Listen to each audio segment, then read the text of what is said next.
ഭാരതീയ സ്മൃതികളനുസരിച്ച് വിവാഹം 8 വിധത്തിലുണ്ട്.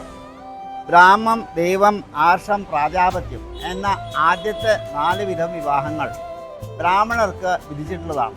ആസുരം, ഗാന്ധർവം, രാക്ഷസം, പൈശാചം എന്ന 4 വിധം വേറെയുണ്ട്. പക്ഷേ കേരളത്തിൽ ഗൗഡസാരസ്വ ബ്രാഹ്മണരുടെ ഇടയിൽ നിലവിലുള്ളത് ഗ്രാമവിവാഹമാണ്. ഒരു ആൺകുട്ടി ജനിച്ചാൽ അച്ഛൻ ആ കുട്ടിയെ 9 വയസ്സിലോ 10 വയസ്സിലോ 11 വയസ്സിലോ ഉപനയനം നടത്തി ആ കുട്ടിയെ ഗുരുകുലത്തിൽ കൊണ്ടാക്കും. ഉപനയനം എന്ന് പറഞ്ഞാൽ സമീപത്ത് കൊണ്ടുപോകാമെന്നർത്ഥം. ആരുടെ സമീപത്ത്? ഗുരുസമീപത്ത് വേദാധ്യയനത്തിൽ കൊണ്ടുപോകുന്ന ചടങ്ങാണ് ഉപനയനം. ഉപനയനം കഴിഞ്ഞ 12 വർഷം ബ്രഹ്മചര്യവ്രതം അനുഷ്ഠിക്കണം എന്നാണ് നിയമം. വേദവേദാന്തങ്ങൾ അഭ്യസിച്ച് ജ്ഞാനിയായിത്തീരുന്ന കുട്ടിക്ക് പിന്നെ വ്രതങ്ങൾ അനുഷ്ഠിക്കാനുണ്ട്. ആ 4 വ്രതങ്ങളും ഷോഡശകർമ്മങ്ങളിൽപ്പെട്ട വ്രതങ്ങളും അനുഷ്ഠിച്ചതിന് ശേഷം അയാൾ ആ വടു ദേശസഞ്ചാരത്തിന് പുറപ്പെടുന്നു. അങ്ങനെ ദേശസഞ്ചാരത്തിന് പോകുന്ന ബ്രഹ്മചാരി ഓരോരുത്തരുടെയും ദുരിതം കണ്ട് മനം മടുക്കുന്നവനായി മാറും. അങ്ങനെ മനം മടുത്ത ബ്രഹ്മചാരി ഇനി എനിക്ക് ലോകത്തിൽ ജീവിതമൊന്നും വേണ്ട, കാശിയിൽ പോയി ഭഗവാൻ വിശ്വനാഥനെ ഭജിച്ച് മോക്ഷം പ്രാപിക്കണം എന്ന ആഗ്രഹത്തിൽ ഇറങ്ങിപ്പുറപ്പെടുക.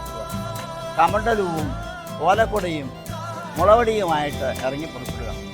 അങ്ങനെ പുറപ്പെടുന്ന വധുവിനെ വധു പിതാവ് അല്ലെങ്കിൽ വധു സഹോദരൻ വഴിയിൽ കണ്ടുമുട്ടും. കാശി വിശ്വനാഥനെ ഭജിക്കാൻ കാശിക്ക് പുറപ്പെടുകയാണ് എന്നാണ് ആ വധു ബ്രഹ്മചാരി തന്നെ സന്ദർശിച്ച അതിഥിയോട് പറയുന്നത്.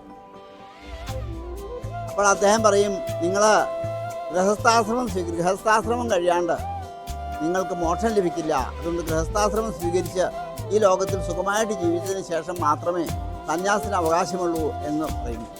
ജീവിക്കാനുള്ള മറ്റെല്ലാ സൗകര്യങ്ങളും, പാത്രങ്ങൾ മുതലായ എല്ലാ സാധനങ്ങളും തരാം, അതുകൊണ്ട് എൻ്റെ മകളെ അല്ലെങ്കിൽ സഹോദരിയെ വിവാഹം കഴിച്ച് ജീവിക്കണമെന്ന് വിളിച്ചു. വിവാഹത്തിന് അനേകം ചടങ്ങുകളുണ്ട്. അതോത് കന്യാവരണം വിവാഹം. കന്യകയെ കണ്ടുമുട്ടുന്നത് മണ്ഡപത്തിൽ വെച്ചാണ്. മുഹൂർത്തം, നിരീക്ഷണം, പെണ്ണ് കാണൽ അവിടെയാണ് നടക്കുന്നത്. കന്യാദാനം, കന്യകയെ ദാനം ചെയ്യാം. ദാനം ചെയ്യാന്ന് പറഞ്ഞാൽ നമ്മളൊരു സാധനം വേറൊരാൾക്ക് സൗജന്യമായിട്ട് കൊടുക്കുന്ന പോലെ ദാനം ചെയ്യാം. പക്ഷേ കന്യാദാനത്തിന് മാത്രമൊരു പ്രത്യേകതയുണ്ട്. ബാക്കി എല്ലാ ദാനങ്ങളും കൊടുത്താൽ പിന്നെ എനിക്കതുമായിട്ട് ബന്ധമില്ല എന്ന പ്രഖ്യാപനമുണ്ട്. ഇതെന്ന മമ എന്ന പ്രഖ്യാപനം. പക്ഷേ കന്യാദാനത്തിന് മാത്രം ഇതെന്ന മമ എന്ന പ്രഖ്യാപനമില്ല. അതിനുശേഷം ബന്ധുക്കളുടെ അനുവാദത്തോടു കൂടിയാണ് വിവാഹം നടക്കുക. ചരട് കെട്ടലാണ് പ്രധാനം. സ്വർണ്ണത്താലി ഒരു പ്രധാന വിഷയമല്ല. മാംഗല്യ തന്തുനാനേന മമ ജീവന ഹേതുന. മാംഗല്യ തന്തു, മംഗലസൂത്രം ആണ് പെൺകുട്ടിയുടെ കഴുത്തിൽ കെട്ടുന്നത്. ആദ്യം മാലയിട്ട് സ്വീകരിക്കുന്നത് പുരുഷനെ സ്വീകരിക്കുന്നത് പെൺകുട്ടിയുമാണ്. അതിനുശേഷം മാംഗല്യസൂത്രം കെട്ടിക്കഴിഞ്ഞാൽ വധുവിന് വരൻ സമ്മാനിച്ച വസ്ത്രങ്ങൾ ഉടുത്ത് വീണ്ടും മണ്ഡപത്തിൽ വരുന്നു. അവിടെ ഹോമമുണ്ട്. ദമ്പതികളായി ചേർക്കുന്ന ഒരു ഹോമമുണ്ട്. സംയോജക അഗ്നിയാണ് അവിടെ പ്രയോഗിക്കുന്നത്. ആ അഗ്നിക്ക് പ്രദക്ഷിണം വയ്ക്കലുണ്ട്. ആ പെൺകുട്ടിയെ വരൻ കൈ പിടിച്ച് അഗ്നിക്ക് 3 പ്രദക്ഷിണം വയ്ക്കും. പ്രദക്ഷിണം വയ്ക്കുന്ന സമയത്ത് ഒരു കല്ല് ദൃഷ്ടതാവരോപണം, അമ്മി ചവിട്ടാവുന്നൊരു സമ്പ്രദായമാണ്. അമ്മാവനാണ് അമ്മി ചവിട്ടിക്കുന്നത്. അമ്മാവൻ്റെ അനുവാദം കൂടാതെ ഒരു പെൺകുട്ടിയെ വിവാഹം കഴിക്കാൻ പറ്റില്ല. ഈ കല്ലിൽ ചവിട്ടു, നിൻ്റെ മനസ്സ് ഈ കല്ല് പോലെ ഉറച്ചതായിരിക്കണം, നാളെ മനസ്സ് മാറി വേറൊരുത്തിൻ്റെ കൂടെ പോകുന്ന അവസ്ഥ ഉണ്ടാവരുതെന്നാണ് അതുകൊണ്ട് സൂചിപ്പിക്കുന്നത്. സപ്തപതി എന്നൊരു ചടങ്ങ് വിവാഹത്തിൽ ഏറ്റവും പ്രധാനമാണ്. ആദ്യത്തെ കാൽ വെപ്പിക്കുന്നത് വരൻ വധുവിൻ്റെ കാല് പിടിച്ച് കാൽവരലെടുത്ത് മുന്നോട്ട് വെപ്പിക്കണം എന്നാണ് വ്യവസ്ഥ. പക്ഷേ ആളുകളൊക്കെ ചെയ്യുന്നുണ്ടോയെന്നറിയില്ല. 7 ഇലകളിൽ അരി വിരിച്ച് അരിയിൽ വധുവിൻ്റെ ആദ്യത്തെ കാൽ വെപ്പിച്ചിട്ട് പറയും, ഇഷ ഏകപതി ഭവ, നിൻ്റെ ഒന്നാമത്തെ കാൽവയ്പ് ഉറപ്പിനായിരിക്കണം, വളരെ മനസ്സ് ചഞ്ചലമാവരുത്. താമാം അനുവൃതാഭവ, നീ എപ്പോഴും എന്നോട് പ്രേമമുള്ളവരായിരിക്കണം. പുത്രാൻ വിന്ദാവഹേ ബഹുവൻ, നമുക്ക് 2ൽ കൂടുതൽ സന്തതികളുണ്ടാവണം. തേ സന്തു ജലദൃഷ്ടയ, അവർ കണ്ണ് നരയ്ക്കുന്നതുവരെ ജീവിച്ചിരിക്കുകയും വേണം. ഇതാണ് ഒന്നാമത്തെ കാൽവയ്പിലെ ആ വധുവിനോട് വരൻ്റെ പ്രാർത്ഥന. ഒരു ഭാര്യയെ സ്വീകരിച്ച് ഭർത്താവ് ആദ്യമായിട്ട് വധുവിനോട് അഭ്യർത്ഥിക്കുന്നതാണ്, നീ കല്ല് പോലെ നിന്റെ മനസ്സ് ഉറച്ചിരിക്കണം, നാളെ വേറെ ഒരുത്തരെ കണ്ട് അവൻ്റെ പുറകെ പോകരുതെന്ന് ഉള്ള സൂചന അതിലുണ്ടെന്നത്. ഊർജ്ജയെ ദ്വിപദീഭവ. രണ്ടാമത്തെ കാൽവയ്പ് ഊർജത്തിനായിരിക്കണം. ഭാര്യ എപ്പോഴും ഊർജ്ജസ്വലയായിരിക്കണം. ഭാര്യയ്ക്ക് ആരോഗ്യമില്ലെങ്കിൽ കുടുംബജീവിതം തകർന്നു പോകും. മൂന്നാമത്തെ കാൽവയ്പ് രായസ്പോഷായ ത്രിപദീഭവ എന്നാണ്. സമ്പത്ത് വർദ്ധിപ്പിക്കാനായിരിക്കണം നിന്റെ മൂന്നാമത്തെ കാൽവയ്പ്. എങ്ങനെയാണ് ഭാര്യ സമ്പത്ത് വർദ്ധിപ്പിക്കണേ? ഭാര്യ അയലോക്കത്തെ വീട്ടിലെ ടിവിയോ ഫ്രിഡ്ജോ കണ്ട് നാളെ വേണമെന്ന് പറഞ്ഞാൽ ഭർത്താവ് വഴിയാധാരമായി പോകും.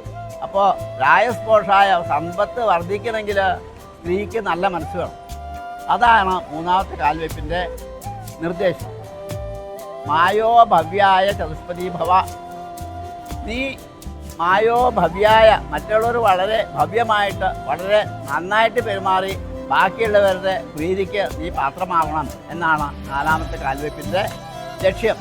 പ്രജാഭ്യ പഞ്ചപതി ഭവ.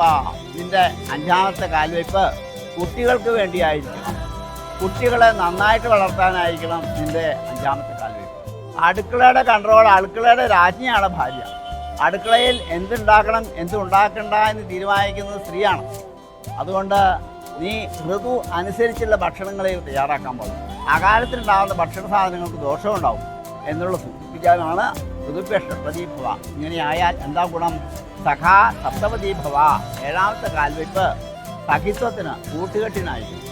ഏറ്റവും എളുപ്പത്തിൽ പറഞ്ഞാൽ, പണ്ട് ഭഗവാൻ ശ്രീകൃഷ്ണൻ ദ്വാരകയാധിപതിയായി വസിക്കുന്ന സമയത്ത് അദ്ദേഹത്തിൻ്റെ ബാല്യകാല സുഹൃത്തായിരുന്ന കുചേലൻ, ദരിദ്രരിൽ ദരിദ്രൻ, ഒട്ടും സമ്പത്തില്ലാത്തവൻ, കീറത്തുണിയും എടുത്ത് അവിടെ ചെന്നപ്പോൾ ഭഗവാൻ കൃഷ്ണൻ ആ കുചേല ബ്രാഹ്മണനെ കെട്ടിപ്പിടിച്ചു കൊണ്ടുപോയി ലക്ഷ്മി തൽപ്പത്തേക്കലിരുത്തി. അതായത് സഖിത്വം, കൂട്ടുകെട്ടെന്ന് പറഞ്ഞാൽ അതാണ്. ഭർത്താവ് ഇത് കാശില്ലെങ്കിലും എത്ര ദരിദ്രനാണെങ്കിലും ആ ബ്രാഹ്മണനെ സ്വീകരിക്കാനുള്ള വലിയ മനസ്സ് ഭഗവാൻ കൃഷ്ണൻ കാണിച്ചു. അതുപോലെ ഭർത്താവിൻ്റെ കയ്യിൽ നാളെ കാശില്ലാണ്ടായി കഴിഞ്ഞാൽ ഉപേക്ഷിച്ച് പോകാൻ പാടില്ല. ഭർത്താവിനെ ഒട്ടി തന്നെ എങ്ങനെയാണോ കൃഷ്ണൻ കുചേലനോട് പെരുമാറിയത് അതുപോലെ പെരുമാറാൻ പറ്റണമെന്നാണ് ഏഴാമത്തെ കാൽവയ്പ് കൊണ്ട് ഉദ്ദേശിക്കുന്നത്. പണ്ട് മഹാദേവനെ ഭർത്താവായി കിട്ടാൻ പാർവതി ദേവി വളരെ കാലം തപസ് ചെയ്തു. വളരെ കാലത്തെ തപസ്സിൻ്റെ ഫലമായിട്ടാണ് ശിവനെ ഭർത്താവായി കിട്ടിയത്.